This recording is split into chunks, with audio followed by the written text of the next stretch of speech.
Can we really learn English while we're sleeping? Can we really learn English while we're sleeping? ما واقعا میتونیم زبان انگلیسی رو یاد بگیریم در حالی که خوابیم؟ Great question, Jason. The short answer is yes. سوال عالیه جیسن. The short answer is yes. جواب کوتاه اینه که بله میشه. But not in the way most people think. But not in the way most people think. اما نه از طریق و از راهی که بیشتر مردم فکر میکنن که ما میتونیم این کار رو انجام بدیم. چه کاری؟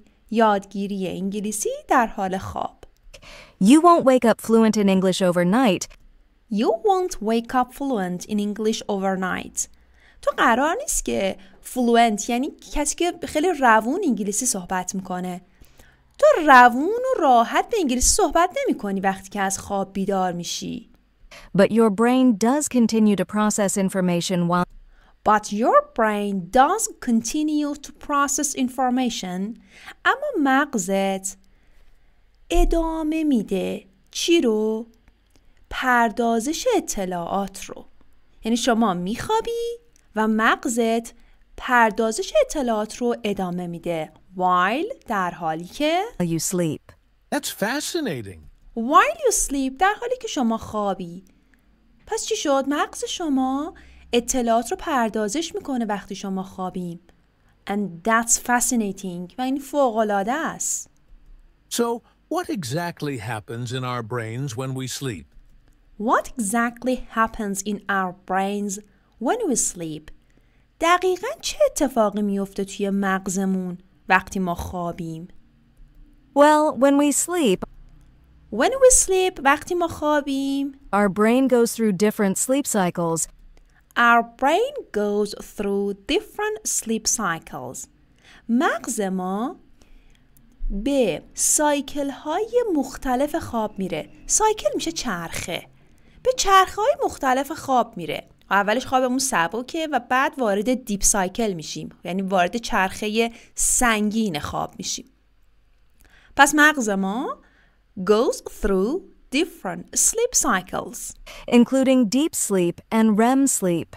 Including deep sleep and REM sleep.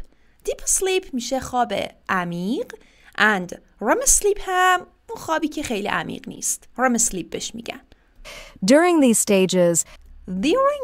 stages, در حین این استیج ها، این روند ها the brain organizes and strengthens memories. The brain organizes and strengthens memories. مغز ما میاد سازماندهی میکنه و تقویت میکنه مموریز ها رو، خاطره ها رو، چیزایی که یاد گرفتیم رو. This process is called memory consolidation. و به این پردازش و به این فرایند میگیم تثبیت حافظه. Memory consolidation. تثبیت حافظه بهش میگیم. It helps store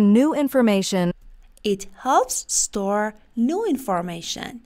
میاد به ذخیره اطلاعات جدید کمک میکنه. And makes learning more effective. و یادگیری رو موثرتر میکنه. Oh, so that means if we've been studying English during the day, پس این به این معناه که اگه ما در طول روز انگلیسی بخونیم, our brain continues working on it while we sleep. مغز ما کار میکنه روش، یعنی روند یادگیری رو متوقف نمیکنه. While we sleep وقتی ما خوابیم. Exactly. دقیقاً. Scientists have found that when people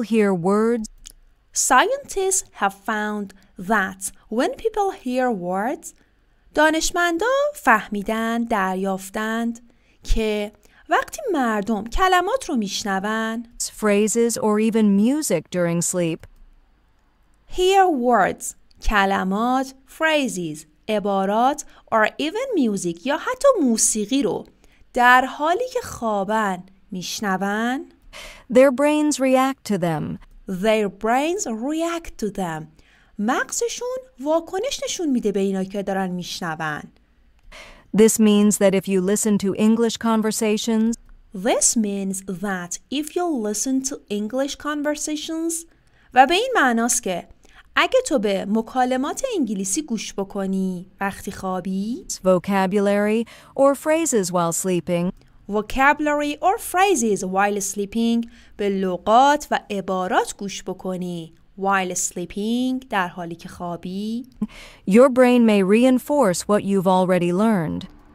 your brain may reinforce what you've already learned.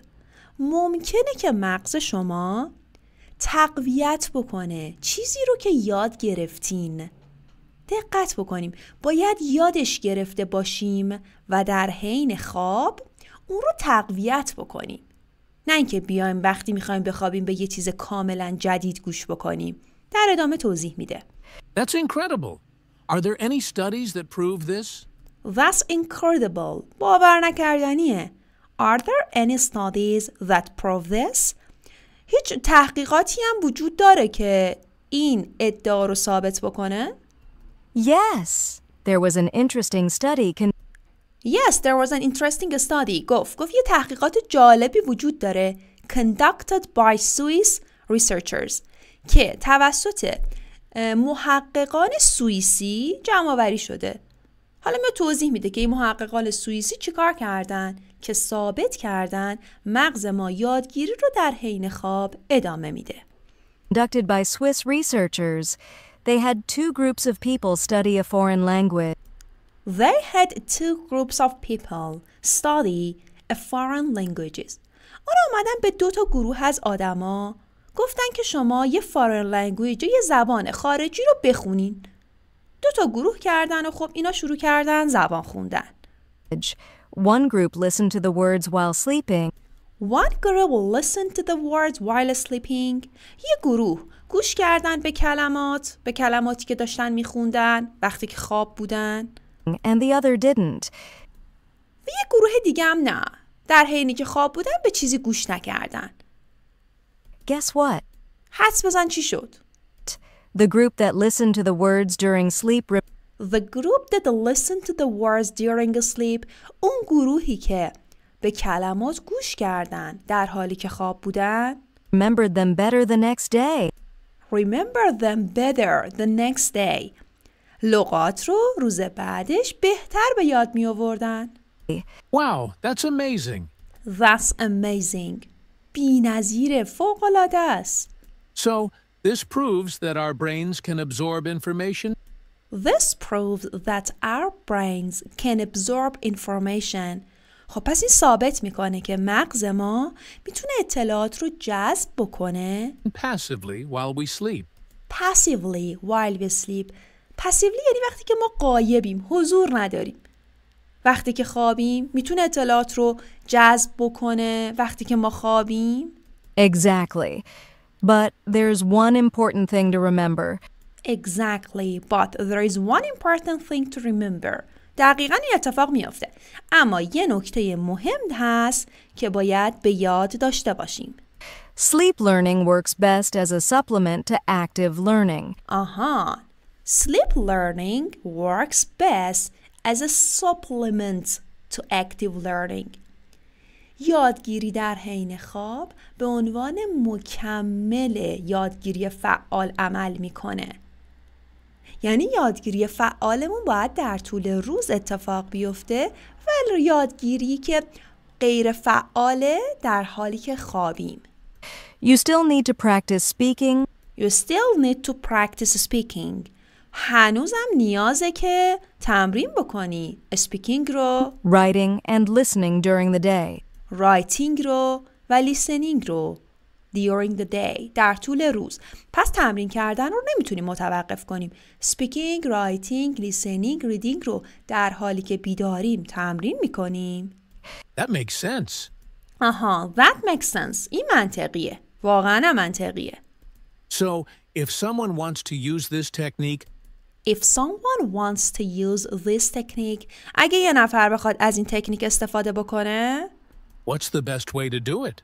What's the best way to do it? بهترین راه انجام دادنش چیه؟ Great question. That's what we'll talk about next. Great question. That's what we'll talk about next.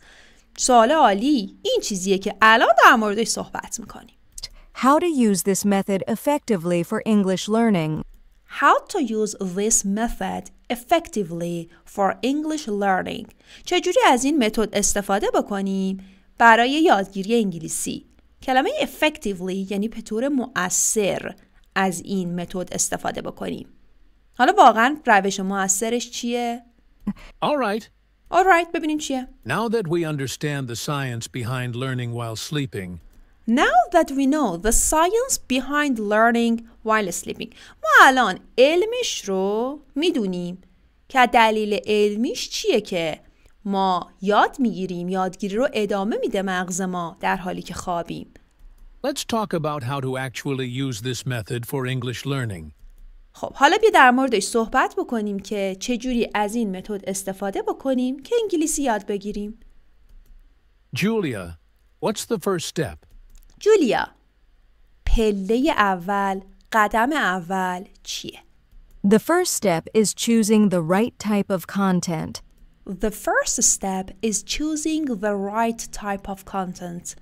قدم اول اینه که محتوا رو درست انتخاب بکنی.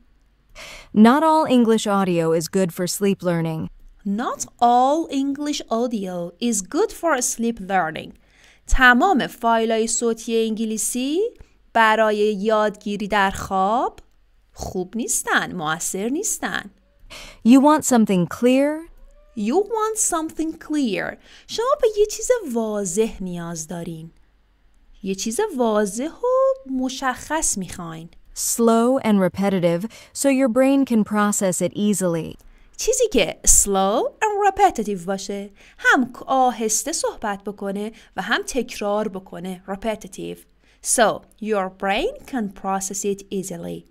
مغز شما میتونه به راحتی اطلاعات رو پردازش بکنه. That makes sense. So, what are some good examples? That makes sense. آره واقعا که منطقی به نظر میرسه. So, what are some good examples? چند تا مثال خوب به ما بگو. Good options include basic English conversations, آپشن‌های خوب، گزینه‌های خوب میشن basic English conversations. مکالمات بیسیک، مکالمات پایه انگلیسی. Hello, how are you? فلان بلان. چیزایی که در طول روز درگیرشیم رو شب گوش بدیم. پس یکی شد basic English conversations. dialogues between native speakers, Dialogues between native speakers.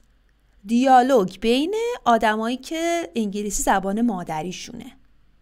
common English phrases and vocabulary, Common English phrases and vocabulary. عبارات و کلمات رایج انگلیسی. بیایم به اینا گوش کنیم.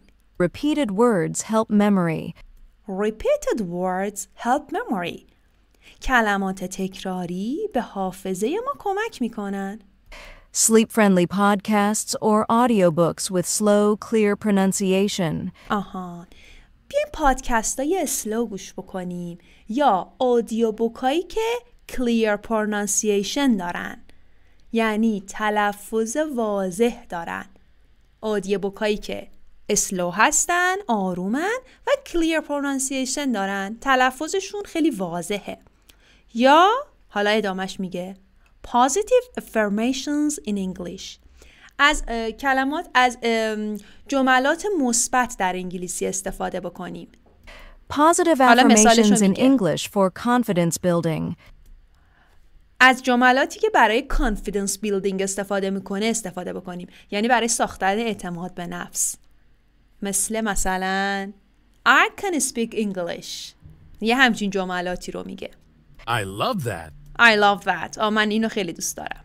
So instead of playing a random English movie, So, instead of playing a random English movie, پس به جای اینکه بیام به صورت رندوم یه فیلم انگلیسی بذارم, it's better to listen to structured and simple content. it's better to listen to structured and simple content. بهتره که بیام به محتوای ساده و ساختار محور گوش بدم. درسته؟ Right? Exactly. دقیقاً. Exactly. Movies or fast conversations can be too complicated. Movies and fast conversations can be too complicated.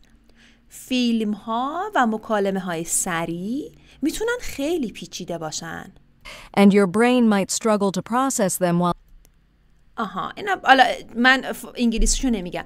میگم مغز شما دچار مشکل میشه. نمیتونه اونا رو بفهمه. چرا؟ اونا کامپلیکیتدن.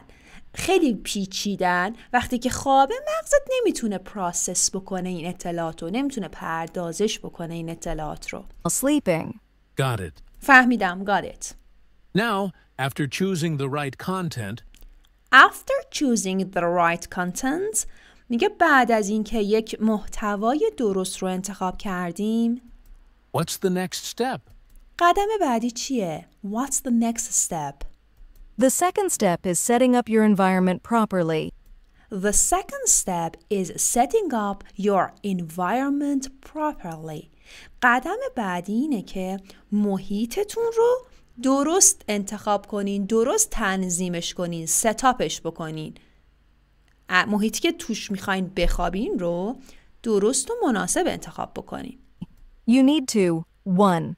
Keep the volume low. You need to 1. Keep the volume low. شما باید 1. ولوم رو پایین نگه دارین. Keep the volume low. It should be soft and relaxing. It should be soft and relaxing. باید آهسته و آرامش بخش باشه. Not distracting. نه اینکه distracting باشه. یعنی حواس پرت کن. Not distracting. 2. قدم دوم چیه؟ 2. Use a sleep timer so the audio doesn't play all night. Use a sleep timer so the audio doesn't play all night. از تایمر خواب استفاده بکنین. تایمر خواب چیه؟ مثلا بیام یه تایمر بذارم روی این که چیزی که داره پلی میشه بگم مثلا سر 2 ساعت قطع بشه. So the audio doesn't play all night. اودیومون، فایل صوتیمون کل شب نخواد پخش بشه. 3. Choose the right device. قدم سوم. Choose the right device. از دستگاه مناسبی استفاده کنیم. دستگاهی که میخواد فایل رو پلی بکنه. اونو یه چیز درست انتخاب بکنیم. A small speaker or comfortable headphones work best. Small speaker or comfortable headphones work best. میگه یا از یه اسپیکر کوچیک استفاده کن یا از یه هدفون خیلی راحت. این دوتا خوب کار میکنه. That's great advice. That's great advice. میگه خیلی پیشنهاد خوبیه. So, instead of blasting English lessons all night, instead of blasting English lessons all night به جای اینکه بیایم به این درس‌های انگلیسی خیلی محکم کل شب گوش کنیم it's better to play them softly and for a limited time. It's better to play them softly and for a limited time. بهتره اونا رو خیلی آهسته پخش بکنیم برای یه مدت کوتاه for a limited time. یه مدت محدود. Exactly. Your brain can still pick up information. Your brain can still pick up information. مغز شما هنوز میتونه اطلاعات رو دریافت بکنه، pick up بکنه، بگیره. Even at a low volume. Even at a low volume. حتی وقتی که ولوم چیزی که داری گوش میکنی کمه. Okay? Okay? Okay, so let's say someone does this every night. So, let's say someone does this every night. خب بیا بگیم که یه نفر این کار رو هر شب انجام میده. How can they know if it's working? How can they know if it's working? چجوری میتونن متوجه بشن که این واقعاً جواب میده، این واقعاً کار میکنه؟ Great question. سوال عالیه. Great question. The best way to check your progress is to test yourself The best way to check your progress is to test yourself. بهترین راه اینه که بخوای پیشرفتت رو چک بکنی is to test yourself. اینه که خودت رو تست بکنی، از خودت یه امتحانی بگیری. next day. کی؟ روز بعدش. For example, مثلا For example, repeat the words you heard and see if you remember them. آهان. Repeat the words you heard and see if you remember them. بیا این لغاتی که گوش کردی در حال خواب رو تکرار بکنی ببینی آیا اونا رو یادت میاد. Write down key phrases from the audio. Write down key phrases from the audio. از فایل صوتی عبارات کلیدی رو بنویس. Try using them in a sentence during the day. Try using them in a sentence during the day. سعی کن از همون عبارات رایجش استفاده بکنی during the day در طول روز. That's a smart approach. That's a smart approach. میگه خیلی راه هوشمندانه‌ایه. So, by reviewing what you heard during sleep, By reviewing what you heard during sleep, با دوره کردن چیزی که شما شب شنیدی you reinforce what you've learned. You reinforce what you've learned. تو تقویت میکنی چیزی که یاد گرفتی رو. درسته؟ Exactly. Exactly. The key is combining sleep learning with active practice. آها. The key is کلید اینه. Combining sleep learning with active practice. بیای ترکیب بکنی. چی رو؟ یادگیری با خواب رو، یادگیری تو خواب رو با چی؟ با active practice. با تمرین فعال. پس بیای این دوتا رو با هم ترکیب بکنی. بدون هم دیگه جواب نمیده. If you do both, you'll notice real improvement over time. If you do both, you'll notice real improvement over time. اگه هر دو تا کار رو با هم انجام بدی real improvement پیشرفت واقعی رو متوجه میشی به مرور زمان over time. Now that we know what to listen to while sleeping, Now that we know what to listen to while sleeping. حالا که ما میدونیم به چی گوش بکنیم در حالی که خوابیم let's talk about how to get the best results from this technique. حالا ببینیم که بهترین نتیجه رو چجوری میتونیم از این تکنیک بگیریم. Julia, what are some best practices for maximizing learning while sleeping? جولیا، بهترین تمرین ها برای اینکه افزایش بدیم یادگیریمون رو در حالی که خوابیم چیه؟ Great question, Jason.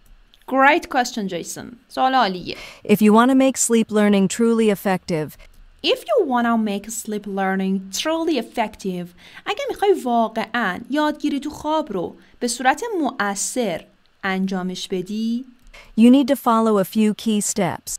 You need to follow a few key steps. تو باید چند تا قدم کلیدی رو دنبال بکنی، فالو بکنی. Here are some of the best practices. Here are some of the best practices. اینجا چند تا تمرین عالی داریم. بهترین تمرین رو اینجا داریم. 1. Listen to familiar content. 1. Listen to familiar content. به محتواهای آشنا گوش کن. محتواهای غریبه نباشه برات. Your brain learns best when it reinforces information you Your brain learns best when it reinforces information. مغز شما بهتر یاد میگیره وقتی داره اطلاعات رو تقویت میکنه. اطلاعاتی رو که از قبل میدونسته. already know. You already know. اطلاعاتی که از قبل میدونسته. Don't listen to completely new material. Don't listen to completely new material. به محتواهای کاملا جدید گوش ندین. Review words and phrases you've studied before. Review words and phrases you've studied before. بیا از عبارات و لغاتی که قبلا خوندی استفاده کن و اونا رو ریویو کن، دوره کن. That's interesting. So, if I'm learning new vocabulary, That's interesting. چه جالب. So, if I'm learning new vocabulary, پس اگر که من دارم لغات جدید یاد میگیرم I should study it during the day. I should study it during the day. من باید اون لغات رو در طول روز بخونم. And then listen to it at night? And then listen to it at night. و شب بهشون گوش بکنم. Exactly. دقیقاً. Exactly. This technique is called re-exposure. This technique is called re-exposure. Exposure یعنی در معرض قرار دادن یا در معرض قرار گرفتن. حالا re-exposure یعنی دوباره در معرض قرار گرفتن. به این تکنیک اینو میگیم re-exposure. And it helps move information from short-term. It helps move information from short-term memory. اینجوری میخواست بگه.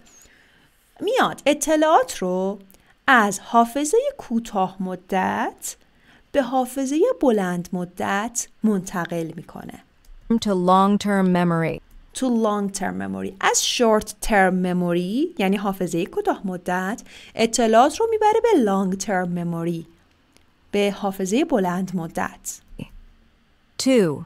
Keep the audio clear and slow. Keep the audio clear and slow. این فایل صوتی که گوش میدی رو واضح و آروم نگه دار. تندش نکن، با لهجه خیلی غلیظ این رو گوش نده. Avoid fast conversations or complex topics. Avoid fast conversations or complex topics. از مکالمات خیلی سریع و موضوعای پیچیده complex topics دوری کن. Avoid کن. Choose recordings where speakers talk slowly and Choose recordings where speakers talk slowly. از رکوردها یا از فایل های استفاده کن که کسی که داره صحبت میکنه talk slowly آهسته صحبت بکنه. and clearly. Slow and clearly یعنی هم واضح صحبت بکنه هم آهسته صحبت کنه. بعد ادامه میگه repetition is the key. تکرار کلید این یادگیریه. Repetition is key. The more you hear it, the better you remember it. The more you hear it, the better you remember it. هرچی بیشتر گوش کنی، بهتر یادت میمونه. That makes sense. If That makes sense. منطقیه. the speech is too fast, If the speech is too fast, اگه که چیزی که کسی که داره صحبت میکنه سخنرانی خیلی سریع باشه it might be harder for the brain to process. It might be harder for the brain to process. ممکنه سخت‌تر باشه برای مغز که بخواد اینو پردازش بکنه، پروسس بکنه. During sleep. During sleep در حالی که ما خوابیم. 3. Use a sleep timer. از اسلیپ تایمر استفاده بکنیم. توضیح دادیم اینو قبلا. یعنی سر یه موقعی قطع بشه.